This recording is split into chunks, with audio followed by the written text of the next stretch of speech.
This episode of Manage Smarter is presented by Teamkeeper, Sales Fuel's data-driven program for improving team culture, communication, and retention. Learn more about Teamkeeper at teamkeeper.com. Welcome to the Manage Smarter podcast with hosts C. Lee Smith and Audrey Strong. We're glad you're here for discussions on new ways to manage smarter, hire, develop, and retain talent, improve results, and propel team performance to new heights. This is the Manage Smarter podcast. Welcome to the Manage Smarter podcast, everyone. Thanks for being here and telling a friend about our podcast. We love when you share it. I'm Audrey Strong. I'm the Director of Communications for Sales Fuel. And I'm C. Lee Smith. I'm the President and CEO of Sales Fuel.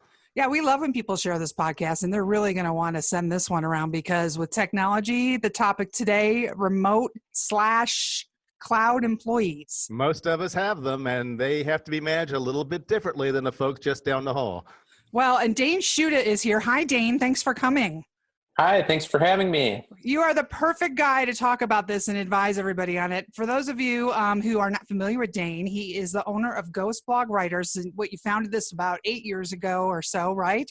I love this idea. Yep. Hiring a couple of freelancers, and it grew from there. And now Dayne has 60 freelance writers that write blogs in the U.S. and a couple in the Canada, UK, and Australia. So, it's amazing with technology. I'm Cloud for Sales Fuel. I'm actually in Denver, and the mothership where Lee is sitting is in Columbus. So we're all kind of going with this new mode of working, right? Yep. Yeah, definitely. And it's looking back, 2010 was about kind of when I started freelancing myself and working with clients that were in other parts of the world, the country, and then working with some other freelance writers. And the technology even then was kind of making it possible. And now it's just even more, just there's a lot you can do, and there's really no boundaries as far as being able to who you can hire and who you can work with. So, yep. What are some of the special challenges that you run into that's different in managing a remote employee versus an employee that's in your office? A big one I would say is time. So just kind of the nature of our business, we don't require employees to kind of be clocked in at a specific time. It's more project based, and there's not too many emergencies that come up, but if something does come up, you can't walk down the hall to their office and talk to them immediately about it and things like that. Another one would be, we do a lot of our communication via email and some of the communication from nonverbal and even verbal gets obviously lost in email. So there's a learning process with how to write good emails, I think. You guys use a lot of emoji? My wife has always made fun of me for my emoji use, but I'm a big fan of it. I think it gets across some of that stuff that is lost if you're talking tone. Yep. Yes. Exactly. Yeah. It's like, oh, you're really mad at me. No, I wasn't. I was just saying what I said, Well, particularly if you're what we call in disc circles a high D, or where if you're very direct. Yes. And it's like, and you don't have a lot of time, and you don't suffer fools gladly. You're just it's like somebody asks you a question. You don't say, "Oh, hi, Jamie. It's good to hear from you." It's like, how have you been lately? Oh, here's the answer to your question. But hey, I really look forward to getting. We don't do this. Like, you ask me a question, here's the answer. Boom, I'm done. I'm off to the next thing. And people sometimes can take that to mean you're mad at them or you don't care about them, something like that. I'm going to start using more emojis in my emails now. You've inspired me, Dave. So one of the things that you said in your pre-show questionnaire to us was that the biggest mistake managers can make in managing remote employees is assuming that everything's going well. So the house may be on fire and burning down, but you may not know it until it's like too late. How are you managing that kind of thing, and what are your best practices? I try to stay ahead of it, and I kind of, I guess, implement my own. So I have an account manager. She's kind of in charge of everything. And then, so with her, I try to check in every few days, ask a few questions about how are things going with this client, or if I haven't heard about something in a long time, being maybe a month or so, kind of ask about it and just try to regularly ask about things that have been issues in the past, or just kind of try to pick up on warning signs, because in a remote setting with clients and with employees or workers, you don't always know until you just get the email that says we're not going to be your client anymore, or in the worker's case, we're going to go somewhere else. It just kind of happens and there's usually no warning. Like if you're in an office setting, you can kind of maybe tell if someone starts acting a little different. They probably aren't going to tell you, but you can kind of see how they're acting. So yeah, it's just trying to stay on top of it, looking for red flags, and usually that's kind of asking questions about how things are going. When you do that by phone, or by text, or you do it by video?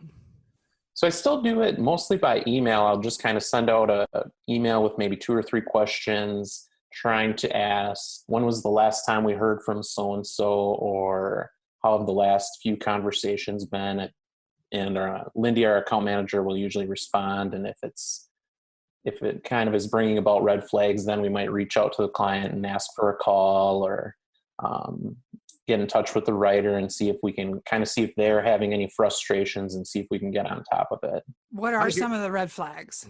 You keep saying that, but what are they? Sure. So with the writer, it might be they start being late with posts, or they have been kind of chatty via email and early goings, and now that's kind of tapering off. That might be a sign that they're maybe getting overworked.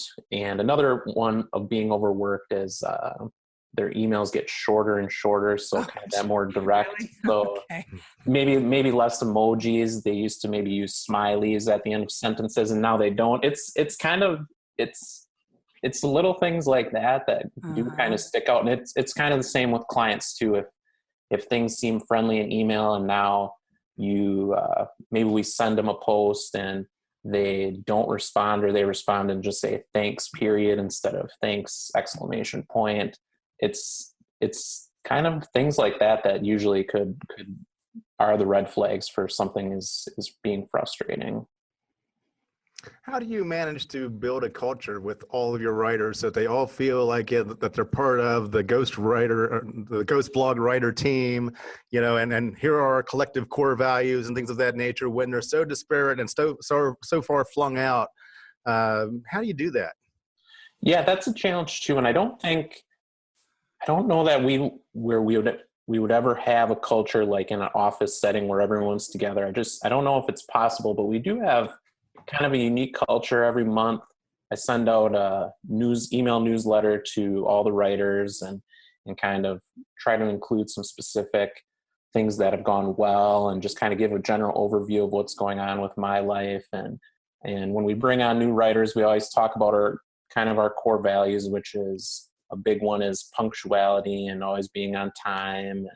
And so we try to bring in people that share the same core values. And then Lindy, the account manager, she's really good. She is always communicating with the writers, and sometimes writers are working on the same projects. She's really good with the group emails and kind of making everyone feel welcome, or introducing writers to each other on occasion. But I don't think it'll ever be the same as a culture in an office, but there's little things we try to do to make everyone feel part of something. We use Microsoft Teams here. We used to use Slack. So we have like an instant chat and a Teams bulletin board.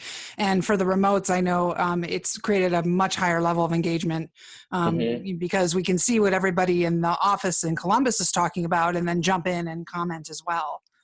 Yeah, and when we have meetings, like all hands meetings and like that, we would just bring people in through Zoom or GoToMeeting or something like that. Now we actually throw the video feed up there, so everyone that's remote can actually see the people here, and and we try to see them. Sometimes the technology doesn't always work, but we try to do that so at least everybody can see everybody, even though we're not all in the same room. And so using the technology again to try to form some form of culture then to make sure that the remotes feel like they're part of the same team as everybody else. Yep, I like that, especially the Slack one. We're on so many different time zones. It's difficult to do like a video call, but yeah, like the group emails or the group chats where you can see the history and stuff. Definitely, I like that idea.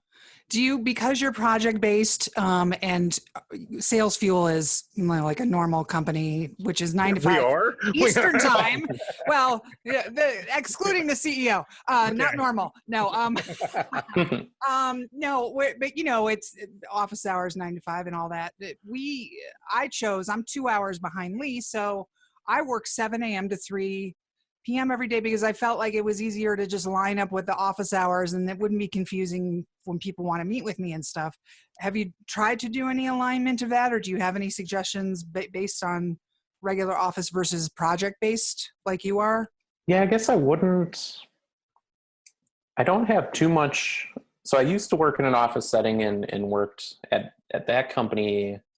It was kind of the 7 to 4, I think I worked, were kind of the normal hours. But for us, yeah, with project base, we don't require too many meetings or I should say group meetings. Usually it's me getting on a call, or Lindy in Australia, she's on the opposite schedule, so she can get on a call if someone is different. But we don't have a situation where we have to get together too often. So I wouldn't have too many tips on as far as a regular type business. Is your team mostly, is your team employees, or are they independent contractors? Independent contractors. See, that changes the dynamic quite a bit, because you really can't tell them that they have to do this. No. Yep, exactly. So that's why it's mostly, it's entirely project based. So yeah, I can't tell them to be at a specific time unless it's. Imagine this. The best pasta sauce you have ever tasted sits abandoned on a plate. Wasted sauce. That is a tragedy. If only you had used Barilla al Bronzo pasta. Its bronze-cut texture holds your sauce and scoops up every last drop. The Italians call that scarpetta. Capture sauce the Italian way. Barilla al Bronzo. Click or tap the banner to find out more. Yeah, it's most of the things we can do by email if we're asking them to do something. Occasionally we'll get on a call with a client and then it's time-based, but mostly, can't cross that line. What are you looking for in terms of hiring to vet somebody? And like I said, know that they're not, they look like they're online to you, or they're answering emails, but they're really not present and engaged at their desk, but down the hall playing Fortnite or something. Dance party. Yep. Yeah. I mean, what do you look for in people that are drivers on tasks and deliverables and deadlines? Yep. So we kind of put them through a test, and the test begins in a case of a writer, when they first go to our website, we have a form that they fill out if they're interested in learning more. And how we evaluate them really begins at that form, how well their answers are written. And we're being a writing company, we're kind of looking at their grammar and their ability right from that form. And then we usually respond within 1 business day and ask them a few questions, and we kind of see how long it takes them to respond and what their response is like. And then if we like them at that point and it's looking like a good fit, then we'll have them write a first kind of a sample trial post and give them a due date. And we are purposely vague about the due date. We'll say it's due Tuesday, August 14th, and we don't give a set time, and we'll just kind of see what time it comes in. Usually we'll know where they are, and a lot of them will deliver it early. Some will deliver it at noon. Some will deliver it at 11:59 p.m. and some will deliver it late and have an excuse. So we're kind of evaluating right from the start how well they're able to do a project, and also their timeliness and their ability to communicate via email, which is important. So let me flip Audrey's question then around a little bit. What are some of the characteristics you've learned of someone that when you look at them or you evaluate them and say, this person is just not going to cut it as a remote employee or a remote worker? It would be someone that struggles with the email communication, both in their ability to kind of write sentences and convey what they're trying to say or ask questions. And then the timeline is a big one. Just if they're able to respond and deliver the post and So yeah, it's just kind of dissecting their email communication and the timeliness of things. And those are, I would say, are the two major red flags. And things do come up, but it seems like for some people, there's always something coming up or an excuse for being late or something going on. That's always kind of a red flag. And I'm sure we miss out on some good workers by dismissing it, but it seems to be whoever the person is when they first come to us is who they're going to be for forever. So. Yeah. This might be counterintuitive, but this is painting with a bit of a broad brush. But do you find that the Generation Z and the millennials, because they're more technologically savvy and oriented, are better at this than older employees? Or in reverse, do you find that older employees are better on deadlines and tasks and deliverables, even though they're not so great at the technology because they're older and more mature? I don't know. I mean, I don't want to make generalities, but what are you finding? I'm kind of interested. I would say I'm thinking about the writers we have on the team, and it's pretty varied. As far as age and situation, we have kids that are in college or just out of college that are just looking to make some extra money. We have stay-at-home parents that work in the midday when the kids are gone to make some extra money, and they might be in their 40s or even 50s. And if you just looked at their emails and their work, you could notice a few little differences, like age-wise. I don't know exactly when it changed, but at a certain age, people stopped using two spaces after each sentence, and now we just use one. So there's little things like that, but overall, you can't really tell a difference. I think even though the generations are different, I think kind of punctuality and ability to communicate are kind of pretty broad through all the generations. So I'm going to ask you a question that we're taught never to ask in sales, because we should know the answer already, but for the benefit of the listening audience. And tell me about your business. What is Ghost Blog Writers all about, and what do you do, and who you do it for? Sure. So I'll go back a little bit. So all my life, I wanted to be in business, own a business, run a business. So I was always trying to come up with ideas, all of them bad. And then I was working for a great company, footwear catalog company, and I was interested in online marketing, and I started a personal blog just writing about what I was doing at work and things like that. And then about a year into that, a small business owner that sold skincare products online asked if I wanted to write a weekly blog post for his business website. And so I started doing that on the side, and then I was on Twitter, and I was following another small business CEO, and he tweeted asking if anyone knew any bloggers that could write for his business. So I reached out, and finally at that point I realized, okay, maybe this is what a business is when there's it's not an idea, it's just there's actual demand.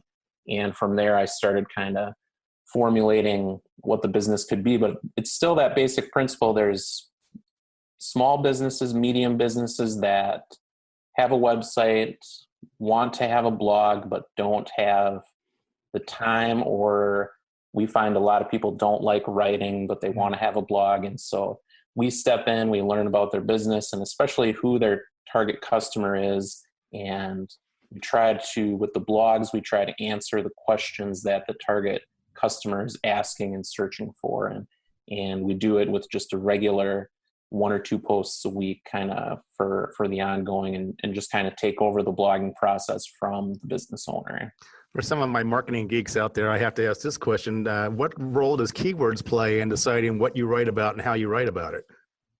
So my relationship with keywords is over time, as search engines have gotten smarter, keywords are important, but we try to start, and Google they've kind of written about this, is Google's trying to give people the answers that they're searching for. And so we try to take the same approach with blogging. We try to find the questions people are searching for and answer it with the blog post. And from there, the keywords kind of almost take care of themselves.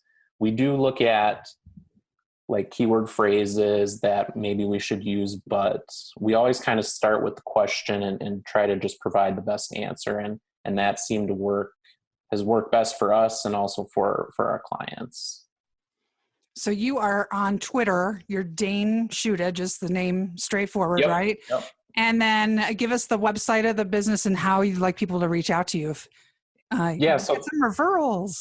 Yeah, the website is ghostblogwriters.com. If you Google it, you should find it. On Twitter and also LinkedIn is probably the one I use the most and connect with the most. Also just Dayne Shuda. I didn't have any trouble getting my social media handles with my name. So why don't we spell it for everyone? Because that might be a good idea. Sure, it's a Dayne, Dayne, and then the last name is Shuda, Shuda. Well, I have to tell people that before I wrap things up, that Dayne was listening to the podcast and then reached out to me and said, I like your podcast and I'd like to be on it. And this was a great topic. And so I encourage all of you to do what Dayne did. And we really appreciate you reaching out and coming on the show. Yeah, thanks for having me. I definitely have been listening to the podcast episodes and it's been great. So I'm going to keep listening. Oh, great. Yeah, you literally almost like climbed into the television set, like I say. You were listening and now you're going to be on. It's like first time caller, long time listener kind of thing. Yeah, there you go. Well, I would tell everybody, please share this podcast and tell a friend. Dayne, you please tell all your friends and clients, subscribe, rate, and review. I don't know if you guys know this, but it really helps us out when you subscribe, rate, and review the show, or you star it on Overcast, because it puts us in the recommended category. So thank you in advance, everybody. Is that a good way of going at that? I think that works great. As opposed to commanding, please. No, we're making a request, a gentle request. Gentle request. If you have guest suggestions, managesmarter.com. There's a guest inquiry form on there that some of you may have found, and we would love for you to do that. Or you can do what Dayne did. Just email me, Audrey. It's strong, like strong man at the circus. I don't know. At salesfuel.com. So thanks again, Dayne and Lee. I'll see you next time, and we'll see everybody, all our listeners next time. All right. Thanks. Thanks. Thanks for listening. If you enjoyed the show, please rate and recommend on iTunes, Overcast, or wherever you get your podcasts. You can also get more great information at salesfuel.com.